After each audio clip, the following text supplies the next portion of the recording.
उनको गंधर्व कहते हैं, आज भी, उस समय भी गंधर्व कहते थे। वो गंधर्व गंधमादन पर्वत है और उसकी विशेषता यह है कि उसके ऊपर जितने पेड़ हैं और हवा जब बहती है तो पेड़ों प्रत्येक पत्ते में छेद है, ऐसे ही पेड़ है वो। उन छेद के अंदर से जो हवा बहती है तो बिल्कुल एक अजीब सी स्वर लहरी निकलती है, कोई गातन जैसे बांसुरी बज रही है, बिल्कुल बांसुरी की आवाज जैसे आदमी मंत्र मुग्ध सा हो जाता है, जैसे कृष्ण कहीं खड़े खड़े बांसुरी बजा रहे हैं और आदमी बिल्कुल चित्र लिखित सा खड़ा हो जाए, वैसा ऑटोमेटिकली उस हवा के माध्यम से उस गंधर्व पहाड़ पर संगीत आज भी सुनने को मिल जाता है। और उसके पास में सरस्वती नदी बहती है और पूरे भारत में सरस्वती नदी समाप्त हो गई, केवल अब 2-3 किलोमीटर रह गई। मगर जब मैं था उसमें सरस्वती आगे जाकर अलकनंदा में मिल जाती थी और अलकनंदा ठीक बहती हुई हरिद्वार तक आती थी नीचे से। और इतना गहरा जल और इतना वेगवान जल सरस्वती का कि बड़े बड़े पत्थर लुढ़क करके उसके अंदर पिस जाते थे, खत्म हो जाते थे। और उसमें मैं भी सन्यासी था, सन्यासी बने हुए 4-5-6 साल हो गए थे।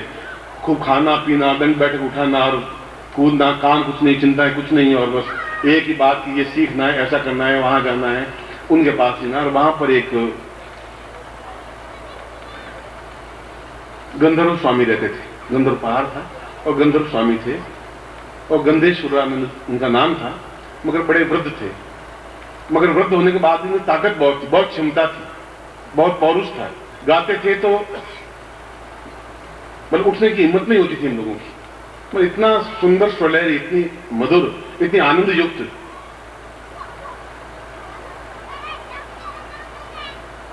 मैं वहां करीब 1.25 साल रहा उस पहाड़ पर। वहां पर नंदारण पर्वत है उसके पास में, बद्रीनाथ, ये सारा इस एरिया में करीब 1.25 साल के आसपास उन दिनों में रहा। और मुझे वहां वो पंक्ति याद आई कि यदि सुंदर बनाया जा सकता है किसी को, बिल्कुल ऐसी कुरूप ब्रह्मांड की पुत्री को, तो फिर कौन सी विधि है, कौन सी तरकीब है, किस तरकीब से वह एक कुरूप चीज को सुंदरतम बनाया जा सकता है। धारा को राधा कैसे बनाया जा सकता है, एक कृष्ण अपने आप में इतने काले होते हुए भी इतने सौंदर्यवान कैसे बन गए थे। काला रंग तो हमारे यहाँ असौंदर्य का प्रतीक, गोरा रंग सुंदरता का प्रतीक। फिर कृष्ण अपने आप में इतना एकदम सम्मोहन उनके चेहरे पर आया कैसे, वशीकरण क्या चीज थी, कहां से आई थी, ये चिंतन और मैंने चिंतन उनके सामने रखा। उनका कि मैं केवल इसलिए आया हूं कि अगर ये बात सत्य है और देवी भागवत गलत नहीं हो सकती, और गलत नहीं हो सकती तो क्या ये पंक्ति सही है या वेद व्यास गलत थे जिन्होंने पंक्ति लिखी। दोनों में से कोई एक चीज सत्य होगी। उनका ये पंक्ति बिल्कुल सत्य। वसुबानु की यहाँ पुत्री पैदा हुई तो बड़ी बेडोल थी और कृष्ण ने अपने विशेष मंत्रों के माध्यम से उसको अत्यंत सौंदर्यवान, इतना सौंदर्यवान बना दिया कि उसके सामने यौवन और रूप भी फीका पड़ रहा। मैंने कहा कि मैं इस चीज को सीखना चाहता हूं, मैं इस चीज को समझना चाहता हूं कि क्या है, और है तो फिर मैं अपना जीवन भी खपाने को तैयार हूं अगर एक चीज सीख लूंगा। उनका तुम फिर अप्सरा साधना करो। मैं योगी सन्यासी लंगोट लगाए हुआ अप्सरा साधना करूं और कल घर को मालूम पड़े तो पत्नी तो माता फोड़ फोड़ के मर जाएगी, बिल्कुल। और अप्सरा को मैं करूंगा भी क्या, तो योगी अप्सरा के साथ में सम्मेलन में क्या संयोग। मैं कहा मैं अप्सरा साधना तो नहीं कर सकता। उनका अप्सरा साधना करने में तकलीफ क्या है, देखिए कि क्या साधनाएं होती है, उसका आनंद क्या है, उसकी मस्ती क्या है, उसकी डोर क्या है। और उन्होंने 3-4 दिन तक बिल्कुल इस बात को एक अनिंगम किया कि बहुत प्रबल और प्रखर व्यक्तित्व ही अप्सरा साधना कर सकता है, जिसमें ताकत है, जिसमें तेज पुंज है। और अप्सरा साधना के माध्यम से कृष्ण ने उस वानु की लड़की को, पुत्री को सौंदर्यवान बनाया। और उन्होंने खुद ने भी अप्सरा साधना की, इसलिए वो काले होते हुए भी अत्यंत स्वरूपवान बने, सौंदर्यमय बने। बाकी उस भाग में यदि आप उस बेल्ट में चले जाएं तो एक भी व्यक्ति सौंदर्यवान नहीं मिलेगा, तो बेल्ट ही ऐसा है, सब कुरूप से मिलेंगे। और जिसको हम सौंदर्य कहते हैं वो सौंदर्य है ही नहीं, जिसको हम यौवन कहते हैं वो आपके पास नहीं है। आप अपने आप में 24 साल का बड़े जवान कहते हैं, वो आप कहते हैं। मैं आपको सौंदर्यवान नहीं कह सकता, मैं आपको सुंदर नहीं कह सकता, क्योंकि मैं उस सुंदरता को देख चुका हूं, सुंदरता क्या होती है। यदि विश्वामित्र मेनका को और मेनका अप्सरा को अपने वशिष्ठ में ला सकता है, उसके साथ शादी कर सकता है, यदि वशिष्ठ उर्वशी को सिद्ध कर सकता है, यदि भगवान शिव उर्वशी को अपने अधीनगम कर सकते हैं, अगर भगवान विष्णु मोहिनी के साथ, एक मोहिनी अप्सरा के साथ सिद्धता प्राप्त कर सकते हैं, तो फिर एक ऋषि क्यों नहीं कर सकता? अप्सरा साधना में क्या न्यूनता है? मन बड़ा डावाडोल।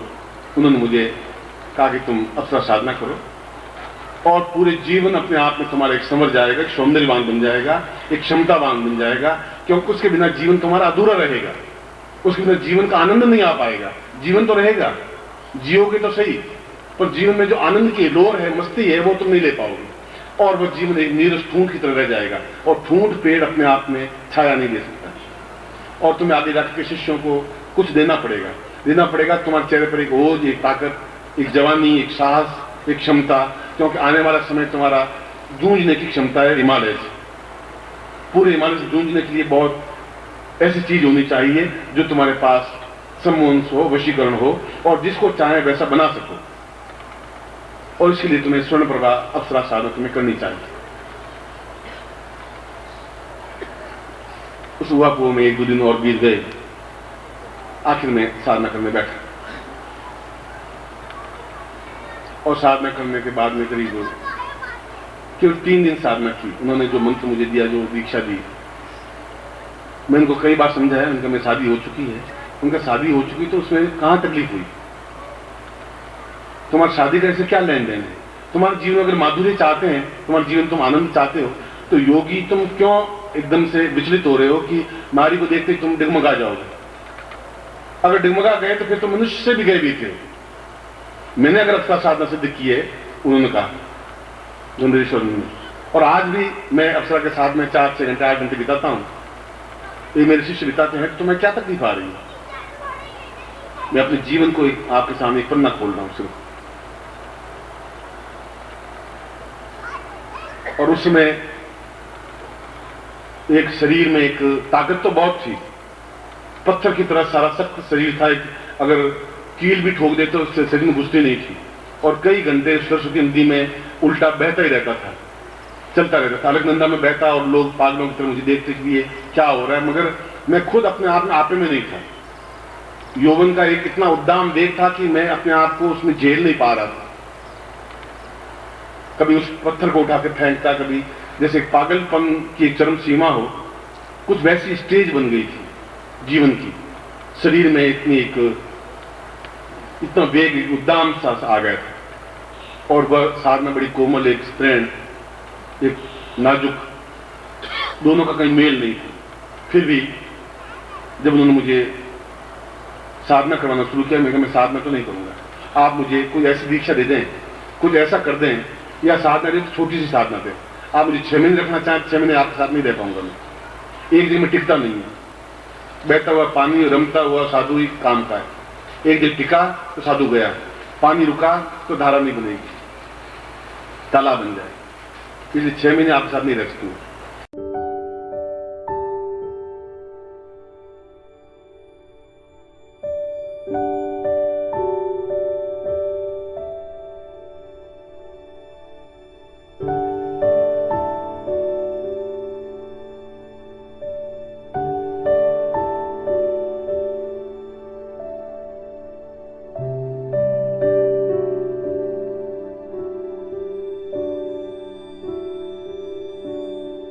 2-3 दिन की, 5 दिन की साधना है तो आप दीजिए, और दे सकते हैं तो दीजिए, नहीं दे सकते हैं तो आपका महबूबों का टाइम खराब मत कीजिए। तो मुझे विश्वास नहीं है कि आपने कोई साधना सिद्ध की होगी अप्सरा, लग नहीं रहा। लग रहा है तो फिर मैं नदी में कूद रहा हूं, आप मेरे साथ कूदिए, आई, या तो आप थकेंगे या मैं थकूंगा। अब गुरु को ऐसा कहना बड़ा एक विचित्र सा खेल, वो भी 2 मिनट, उसने कहा चल मेरा, पकड़ा, हाथ झटका तो ऐसा लगा जैसे 20 फुट फेंक दिया हो। बड़ा ताकत है, दिख रहा तो बिल्कुल सफेद दाढ़ी है, ताकत इतनी कि एक हाथ से झटका दिया मेरे जैसे आदमी को, वहां जाके गिर गया हूं। उनका है दमखम तो है, चुनौती झेलने लायक है, बराबरी की टक्कर का कोई व्यक्तित्व तो है। मैं वापस आया, मैंने कहा कि एहसास है कि ये पहला एक आपके मेरे बीच में संवाद था, महसूस करना चाहता कि कुछ है। उन्होंने कहा तुम चलो नदी में चलो, पहले तुम मुझे देखना चाहते हो, चलो, और जितना मैं चाहूं उतने साथ कह दिया। और सरस्वती में तैरना क्या। चलिए नदी में कूदे, नदी करीब पहाड़ 70 फीट ऊपर, उन्होंने यहां से कूदना है। मैंने जाके देखा, यहां तो हड्डी रहेगी नहीं, क्योंकि नीचे नुकीले पत्थर है। ये साला मारना चाहता, ये 100% सही है। उन्हें क्या हुआ, मैं कूदूंगा नहीं। क्यों? मैं कहा ये तो मरना है, 100% मरना है, और मुझे घर जाना है वापस। ये क्यों वचन दे के आऊँ माँ को, मैं आऊंगा जरूर। आप मुझे यहां लाके खड़ा किया, यहां से मैं कूदूं, पहले आप कूदेंगे फिर मैं कूदूंगा। उनका तुम शिष्य हो कि कोई मेरे दुश्मन हो? मैं दुश्मन नहीं हूं, आप मैं पहले कूदने को तैयार हूं, मगर आप मुझे कह दें कूद जाइए। उनका मैं कहता हूं तुम कूद जा। मैं आराम से कूद गया नीचे, पत्थर पे लगी होगी, 1-2 जगह खून भी निकला होगा, मगर मैं मेरे साथ गुरु भी कूदे, नंजी भी कूदे, और तैरते तैरते उस 3 किलोमीटर तक विपरीत धारा में बहे। 3 किलोमीटर आप अंदाज लगाइए। 3 किलोमीटर बाद में पस्त हो गया, बिल्कुल हिम्मत जैसे आ गया। तब मैं 1 इंच भी सर नहीं सकता पानी में, और पानी का वेग इतना अधिक कि मैं बार बार लहरों से जूझ रहा हूं, बार बार बढ़ रहा हूं, और उनको ऐसा लग रहा है जैसे आनंद के साथ बह जा रहा है। मैं गुरुदेव में इसके आगे तो शायद नहीं चल पाऊंगा। उन्हें क्या हुआ तुम्हारा? तुम तो मुझे कह रहे थे कि ताकत नहीं, और मेरे सफेद दाढ़ी। हाथ पकड़ के बाहर लाए तो शरीर पूरा पस्त एकदम से, आधे घंटे तक रेत में पड़ा रहा बिल्कुल। बाबा इस गंधर्व पहाड़ पे आया, उनका अब तुम साधना करो, और मैं साधना की। साधना करने के बाद एकदम से ऐसा लगा कि मेरी एक ताकत अपने आप में 16 एक पुंज बन रही है। ऐसा लगा कि मेरे में जो कुछ न्यूनता है वे अपने आप में समाप्त हो रही हैं, अपने आप में सौंदर्य अंदर से प्रस्फुटित हो रहा है। ये बात मैं कह रहा हूं आपके अणु परिवर्तित होने की क्रिया के बाद की बात कह रहा हूं। ये दीक्षा मैंने ली थी, जो मैंने आज आपको दी, और इस दीक्षा के बाद उनसे नहीं, दीक्षा किसी और से ली थी। नंदनारायण पर्वत पर एक आज भी जीवित है वो। उसके बाद मैं गंधर्व पहाड़ पे गया, और मैं उस समय कपड़ा पहनता नहीं था, ऊपर एक लंगोट लगाता था, और ऊपर मृगछाला लपेट लेता था। अगर मैं गांव में जाता, बद्रीनाथ गांव में जाता कभी भिक्षा के लिए, तो मैं केवल मृगछाला लपेटता था, बाकी बिल्कुल लाल सुर्ख शरीर, और अपने आप में बहुत गर्व, बहुत गुमान, एहसास था मुझे कि मैं कुछ हूं। यौवन क्या है बात को समझता था। ठोकर मारता था और पत्थर लुढ़कते थे, इस बात को एक गर्व होता था। लहूलुहान उंगलियां होती थी तो मैं लगता था कुछ हुआ है। मगर बहुत परिवर्तन आने लगा, पूरा शरीर एकदम प्रफुल्लित होने लगा, जैसे गुलाब बंद था खिलने लगा। ऐसा लगा कि जैसे एक मस्ती, एक आलम है, एक तृप्ति है, और पूरे जीवन भर वह तृप्ति, वह आनंद, वह मस्ती, वह हिलोर वहां से मेरी प्राप्त हुई, जहां पूरा जीवन हिमालय में काटने के बाद भी मैं कभी अकेलापन एहसास नहीं किया। मगर तीसरे दिन, दीक्षा लेने के तीसरे दिन या दूसरे दिन, जब स्वर्ण प्रभा अप्सरा बिल्कुल सजी धजी अद्वितीय सुंदरी पास आके बैठी, तो मैं उच्च करके वहां जाके बैठा। तो मैं तो कभी और के पास बैठा नहीं। मैंने साला ये बिल्कुल सत्यानाश, ये गुरुजी अब वहां नहीं डुबोए तो यहां डुबो देंगे।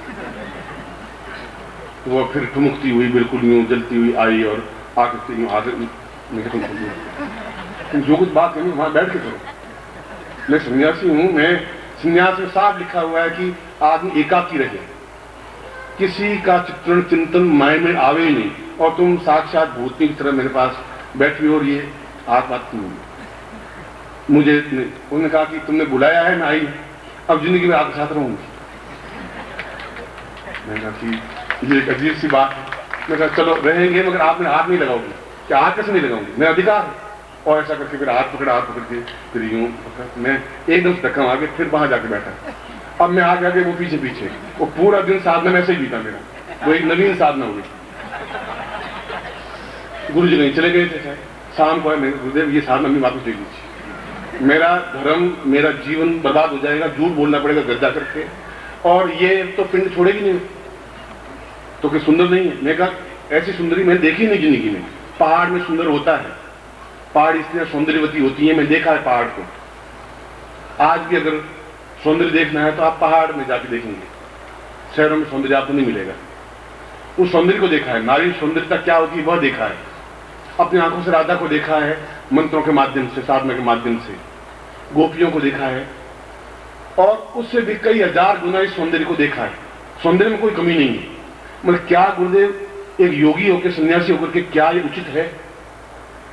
उनका इसमें अनुचित क्या? अनुचित तुम्हारी आंख है, तुम्हारा चिंतन है, तुम खुद भ्रष्ट हो रहे हो। इसके बिना तुम्हारा जीवन पूर्णता नहीं प्राप्त कर सकेगा, आनंद नहीं आ पाएगा। और आनंद के लिए अप्सरा साधना मैंने जानबूझ के तुम्हें दी है, क्योंकि तुम्हारे आगे जीवन का पाथ है मुझे क्लियर है, आगे का रास्ता मुझे मालूम है कि तुम कितना एक विषम परिस्थितियों में तुम जीवन बिताओगे हिमालय में। और तुम्हें अगर सिद्धार्थ समझाना है विशेष कार्य के लिए तुम इस पृथ्वी पर तुम आए हो, मैं नहीं समझ पा रहा, मैं तुम्हें समझा रहा हूं। और तुमने कहा कि कृष्ण क्यों सुंदर हुए, और तुमने कहा कि राधा को कैसे सौंदर्यमयी बनाया, इस प्रकार सौंदर्यमयी बनाया। इसके पूरे तेज पुंज को राधा में समाहित किया और वह सौंदर्यवती बनी, और उसके पूरे सौंदर्य को अपने आप में प्रस्फुटित किया कृष्ण ने, तब एक सम्मोहन बना। अगर नारी में सम्मोहन और आकर्षण नहीं है तो फिर नारी नहीं बन सकती, सौंदर्य नहीं बन सकता। खैर 5-7 दिन बहुत ही उलझन में रहा, निकलता गया उलझन से, मगर उसके बाद मैंने महसूस किया कि वास्तव में जीवन का सौंदर्य, जीवन का एक श्रृंगार, जीवन का एक आनंद है, विरोध है। और यही दिन थे, फागुन के दिन थे, और फागुन तो पूरे भारतवर्ष में खेला जाता है। एक वसंत बहता है, एक नई हवा सी बहती है और एक झूमने की क्रिया होती है। ऐसे ही दिन में अभी बैठा बैठा चिंतन यही कर रहा था कि वो भी एक क्षण था कि 5-6 दिन मैं पूरे गंधर्व पहाड़ भागता रहा, और वो पीछे, मतलब जब देखो बिल्कुल पास में। मैं साधना करना चाहता हूँ और आज्ञा मानी, तो आज्ञा सिद्ध किया है, आज्ञा मानता हूँ, तो वहां बैठो, उनको बैठूंगी पास में, दूर तो बैठूंगी नहीं, और सशरीर बैठूंगी और स्पर्श करती हुई बैठूंगी। गुरुजी ने ऐसी आज्ञा दी। फिर मैं गुरुजी पास गया, मैंने कहा आप इतना कर लीजिए गुरुजी कि ये 2 फुट दूर बैठ जाए, मैं 2 फुट दूर बैठूं, नहीं देखूंगी इधर, देखूंगा तो फिर मेरा माइंड फिर विकृत होगा, मन जब नहीं कर पाऊंगा, फिर वो सौंदर्य में ही हो जाएगा। उसने कहा सौंदर्य को पूरे अपने आप में आत्मसात करना है, देखना नहीं है, अपने आप में लीन करने की क्रिया करनी है। तुम्हारे अंदर उर बसी, हृदय के अंदर बसी हुई हो, ये स्वर्ण प्रभा है। तुम्हारा सारा शरीर लोहे की तरह है, उसको सोने की तरफ दमकाना है तो स्वर्ण प्रभा को सिद्ध करना ही पड़ेगा, तुम्हें अपने अंदर समाहित करना ही पड़ेगा, फिर तुम वृद्ध नहीं हो सकोगे। और वृद्ध शरीर होगा, तुम्हारा मन वृद्ध नहीं हो पाएगा, तुम्हारी जबान वृद्ध नहीं हो पाएगी, तुम्हारी चेतना वृद्ध नहीं हो पाएगी, तुम्हारी आंख की ज्योति वृद्ध नहीं हो पाएगी। शरीर तो अपने आप में बहुत छोटी चीज है, जिस दिन भी चाहो कायाकल्प तुम कर सकोगे, केवल इसी साधना के माध्यम से। उसमें भी यही साधना तुम्हारी काम करेगी।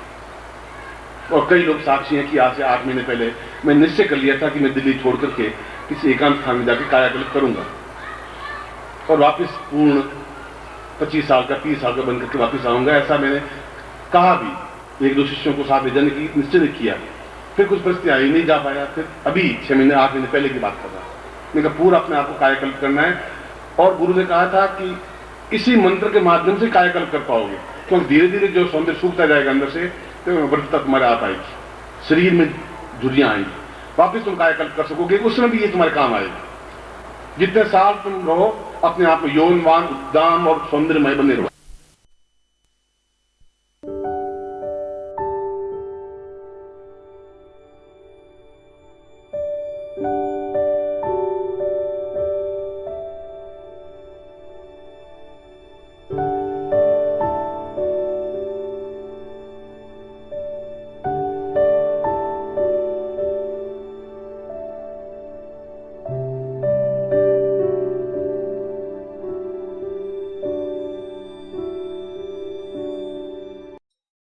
ओम परम तत्वाय नारायणाय गुरुभ्यो नमः।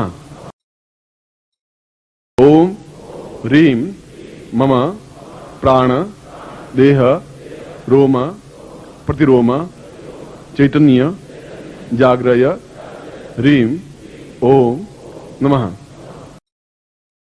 ओम भूर्भुवः स्वः तत्सवितुर्वरेण्यं